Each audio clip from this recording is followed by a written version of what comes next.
बहुत साल पहले की बात है। सुंदरबन के जंगल में शेर खान का शासन था। शेर खान दिल का बहुत अच्छा था। शेर खान हमेशा जंगल के जानवरों का ख्याल रखता था। एक सियार शेर खान का वफादार मंत्री था। वह जंगल में घूमता और सारे समाचार लाकर शेर खान को देता रहता था। एक दिन सियार शेर खान के पास आया और कहा, महाराज, जंगल के सभी जानवर कह रहे हैं आपके बाद इस सिंहासन पर कौन बैठेगा, इसीलिए ये सब कह रहे हैं कि आपकी शादी हो जानी चाहिए, क्योंकि आपका संतान ही आगे चलकर इस जंगल का राजा बनेगा। हाँ, जंगल की जानवर सही कह रहे हैं। मेरा संतान ही आगे चलकर इस जंगल का राजा बनेगा, इसीलिए मैं अवश्य शादी करूंगा। तुम शादी की तैयारियां करो। फिर शेर खान की शादी बड़ी ही धूमधाम से हो रही थी। जंगल के सभी जानवरों को शादी में बुलाया गया था। सिर्फ एक छोटे से चूहे को छोड़कर शादी में बहुत सारा खाने पीने का इंतजाम किया गया था। सभी जानवर पेट भर खाना खाया। इधर चूहा को निमंत्रण न मिलने के कारण वह बहुत गुस्से में था। ये शेर तो बड़ा ही घमंडी निकला। उसने मुझे शादी में ना बुलाकर मेरा अपमान किया है। मैं इसका बदला अवश्य लूंगा। इस बात को लेकर चूहा बहुत ही नाराज था। वह मन ही मन सोचने लगा कि इसका बदला कैसे लिया जाए। कुछ देर सोचने के बाद वह एक योजना बनाता है। मैं भी शादी करूंगा। हाँ, मैं भी शादी करूंगा। बड़ी धूमधाम से शादी करूंगा और शादी में उस शेर को छोड़ के सभी को आमंत्रित करूंगा। हाँ, यही ठीक रहेगा। फिर चूहे ने शादी करने का फैसला कर लिया और वह अपने लिए एक दुल्हन ढूंढने निकल पड़ा। थोड़ी दूर जाने के बाद उसे एक दुल्हन दिखाई पड़ा। फिर चूहे ने उसके पास जाकर कहा, शादी तो मैं कर लूं, लेकिन इसके साथ से तो मैं बिल्कुल नहीं शादी करूंगा। मेरी दुल्हन तो उस घमंडी शेर के दुल्हन से भी सुंदर और शक्तिशाली होनी चाहिए। फिर चूहा आगे जाकर एक पेड़ के नीचे रुक गया। दुल्हन की खोज को लेकर चूहा चिंतित हो गया। वह सोच रहा था कि भला इतनी सुंदर और शक्तिशाली दुल्हन उसे कहाँ मिलेगा। यह सोचते सोचते वह चल ही रहा था कि उसकी नजर आसमान की तरफ गई। उसने देखा कि सूर्य भगवान आसमान में चमक रहे हैं। तभी उसके दिमाग की बत्ती जली। अरे वाह, सूर्य भगवान! सूर्य भगवान तो सबसे शक्तिशाली है। कितना तेज है उनका। यही ठीक रहेगा। उनकी बेटी सुंदर भी होगी और शक्तिशाली भी। फिर चूहा एक पेड़ के नीचे ध्यान लगाते हुए बैठ गया और सूर्य भगवान को तपस्या करने लगा। ओम सूर्याय नमः, ओम सूर्याय नमः, ओम सूर्याय नमः। इधर चूहे को तपस्या करते हुए देखकर सूर्य भगवान बहुत आश्चर्य हुए कि यह नन्हा सा चूहा उनकी तपस्या क्यों कर रहा है। फिर सूरज भगवान चूहे के सामने प्रकट हुए। बोलो नन्हे से चूहे, तुम मेरी तपस्या क्यों कर रहे हो?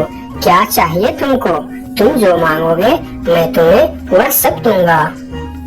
हे भगवान, आप आगे। मुझे तो अपनी आंखों पर यकीन नहीं हो रहा है कि एक नन्हा सा चूहे की बात सुनकर आप मेरे पास आ गए। हाँ, मैं सचमुच तुम्हारे पास आया हूँ। बोलो, तुम्हें क्या चाहिए? भगवान, मैं शादी करना चाहता हूँ। अरे वाह, यह तो बहुत ही अच्छी बात है। इसमें मैं तुम्हारा क्या मदद कर सकता हूँ? मैंने यह प्रण किया है भगवान कि जो दुनिया में सबसे ज्यादा शक्तिशाली होगा मैं उसके बेटी से ही शादी करूँगा, और आप इस दुनिया में सबसे शक्तिशाली हो, इसीलिए मैं आपकी बेटी से शादी करना चाहता हूँ। चूहे की बात सुनकर सूर्य भगवान सोच में पड़ जाते हैं कि मैं इस छोटी सी चूहे के साथ अपनी बेटी का शादी कैसे कर सकता हूँ। और फिर उन्होंने मन ही मन सोचने लगे, यह चूहा तो बिल्कुल पागल लग रहा है। इससे भला मैं अपनी बेटी की शादी कैसे करवा सकता हूँ? कुछ भी करके मुझे इससे छुटकारा पाना ही होगा, मगर कैसे? मुझे जल्दी कुछ करना पड़ेगा। तभी उनके मन में एक ख्याल आया और उन्होंने चूहे से कहा, अरे, यह तो बहुत ही अच्छी बात है। कि तुम मेरी बेटी से शादी करना चाहते हो। मुझे अपनी बेटी के लिए तुमसे अच्छा वर और कहाँ मिलेगा। सूर्य भगवान का बात सुनकर चूहा मन ही मन बहुत खुश हो गया और उसके मन में लड्डू फूटने लगे। तभी सूर्य भगवान बोलते हैं, लेकिन एक समस्या है, मैं दुनिया का सबसे शक्तिशाली नहीं हूँ और तुमने प्रण किया है कि जो दुनिया में सबसे ज्यादा शक्तिशाली होगा तुम उसी के बेटी से शादी करोगे। अगर तुमने मेरी बेटी से शादी की तो तुम्हारा प्रण टूट जाएगा। हे भगवान, ये आप क्या बोल रहे हो? आपसे भी शक्तिशाली, आपसे शक्तिशाली भला इस दुनिया में और कौन हो सकता है? मुझसे शक्तिशाली तो वह बादल है जो अपने परछाई से मुझे भी ढक देता है। यह सुनकर चूहा आसमान की तरफ बादल को देखने लगा और बोला, अगर बादल आपसे भी ज्यादा शक्तिशाली है तो मैं फिर उसकी बेटी से ही शादी करूंगी। आप उसे नीचे बुलाइए। फिर सूर्य भगवान ने बादल को नीचे बुलाया और बादल उनकी बात मानकर धीरे धीरे नीचे आया। बादल जी, मैं आपकी बेटी से शादी करना चाहता हूँ क्योंकि आप दुनिया के सबसे शक्तिशाली हो। मैं अपने आप को बहुत बड़ा भाग्यमानी समझूंगा अगर आपकी विवाह मेरी बेटी से हुई, लेकिन मैं दुनिया का सबसे शक्तिशाली नहीं हूँ। मुझसे शक्तिशाली तो हवा है जो हमें भी उड़ाकर दूर चला जाता है। अच्छा, तो यह बात है। ठीक है, फिर मैं हवा की बेटी से ही शादी करना चाहता हूँ। आप हवा को बुलाइए। फिर बादल ने हवा को बुलाया और हवा धीरे धीरे करके नीचे आया। फिर चूहा ने अपने विवाह का प्रस्ताव हवा को बताया। फिर हवा मुस्कुराते हुए बोली, मुझे बहुत अच्छा लगेगा अगर मेरी बेटी की विवाह आपके साथ होता है, लेकिन मैं दुनिया का सबसे शक्तिशाली नहीं हूँ। मुझसे शक्तिशाली तो पर्वत है जो हमारे हवा के झोंकों को भी रोक देता है। आप उनकी बेटी से ही शादी कीजिए। फिर पर्वत को भी बुलाया जाता है और चूहे ने पर्वत के सामने भी अपना प्रस्ताव रखता है। पर्वत जी, आप दुनिया का सबसे शक्तिशाली है और मैं आपकी बेटी से शादी करना चाहता हूँ। क्या आपको कोई ऐतराज है? मुझे भला क्या ऐतराज हो सकता है। आप मेरी बेटी से विवाह करना चाहते हैं, यह बहुत ही अच्छी बात है, लेकिन मैं भी दुनिया का सबसे शक्तिशाली नहीं हूँ। ये आप क्या कह रहे हैं? मैं यकीन नहीं कर सकता कि आपसे शक्तिशाली भी दुनिया में और कोई होगा। हाँ है, मेरे शिखर पर एक मोटा सा चूहा रहता है। वह मुझे रोज कुतर कुतर के वहाँ एक बड़ा सा सुरंग बना लिया है और उसमें अपने बच्चों और परिवार के साथ रहता है। वह मुझसे भी शक्तिशाली है। आप उसी के बेटी से क्यों नहीं शादी कर लेते? अगर ऐसी बात है तो फिर आप मुझे ले चलो उसके पास। मैं उसकी बेटी से ही शादी करना चाहता हूँ। फिर सब मिलकर उस मोटे चूहे के पास जाता है और उसके पास उस नन्हा सा चूहा का शादी का प्रस्ताव रखता है। फिर जब नन्हा चूहा उस मोटे चूहा की बेटी को देखते हैं तो वह उसे बहुत पसंद आता है और फिर उन दोनों का शादी बहुत ही धूमधाम से होता है। नन्हे चूहे ने जंगल के सारे जानवरों को निमंत्रण दिया, लेकिन शेर से बदला लेने के लिए उसने उनको निमंत्रण नहीं भेजा।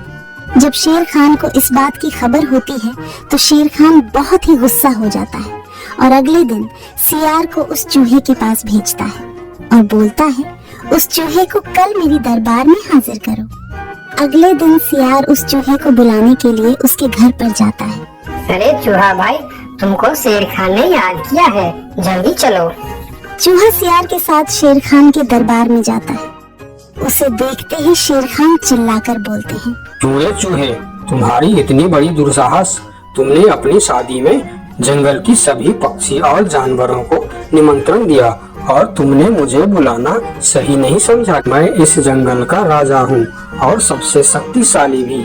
अगर मैं चाहूँ तो तुमको एक झटके में खत्म कर सकता हूँ। मुझे माफ कर दीजिए महाराज। जब आपने अपनी शादी में पूरे जंगल को निमंत्रण दी और मुझे नहीं दी, तब मुझे भी ऐसे ही दुख हुआ था। यही एहसास दिलाने के लिए मैंने आपको निमंत्रण नहीं दिया। मुझे माफ कर दीजिए। क्यों रे सियार, तूने ऐसा क्यों किया?